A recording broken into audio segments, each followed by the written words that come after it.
欢迎来到我的频道，请按赞、分享并订阅我的频道，多谢大家。有一只名叫咪咪的猫咪，是一位专业的小型飞机飞行员，日复一日翱翔于广阔的天空。他的工作是巡逻并观察大地。他每天都会驾驶着他的飞机，穿越云层，俯瞰大地的美景。从高空中，他能看到绿色的森林、闪闪发光的河流，还有五彩缤纷的城市，感受自由的喜悦。一天，咪咪在飞行中发现那颗红色的星球似乎有些不同，这颗红色的星球似乎隐藏着某些奥秘。咪咪的好奇心驱使他驻足观察，并开始进行一些研究。他发现火星的环境虽然严酷，可能具备居住的潜力。这个发现让咪咪兴奋不已，他开始想象未来的冒险。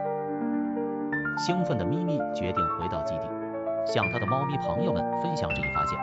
他召开了一场会议，展示火星的影像与研究成果，并提出了建造火星基地的梦想。这个大胆的想法激发了所有猫咪的兴趣，他们决定共同努力实现这个梦想。咪咪开始筹备探险计划，他和伙伴们进行了大量的飞行训练，设计出适合火星环境的飞行器，并学习相关的太空生存技术。他们的努力和团结使计划逐渐成型。在准备的过程中，咪咪穿着太空衣和戴上圆形头盔，并与其他猫咪一起进行实验。每一次的努力都让咪咪更加接近它的梦想。最终，一艘闪闪发光的太空船准备就绪，带着他们的梦想飞向火星。降落火星后，咪咪和伙伴们被眼前奇特的景象震撼：红色的沙丘、奇形怪状的岩石和橙色的天空。开始探索后，他们发现火星有水的迹象，并着手建造一个小型社区。他们运用智慧和创意，设计出适应火星环境的设备，使生活逐步稳定。随着时间推移，咪咪和他的朋友们不仅在火星上建立了自己的家园，还探索出更多未知的奥秘。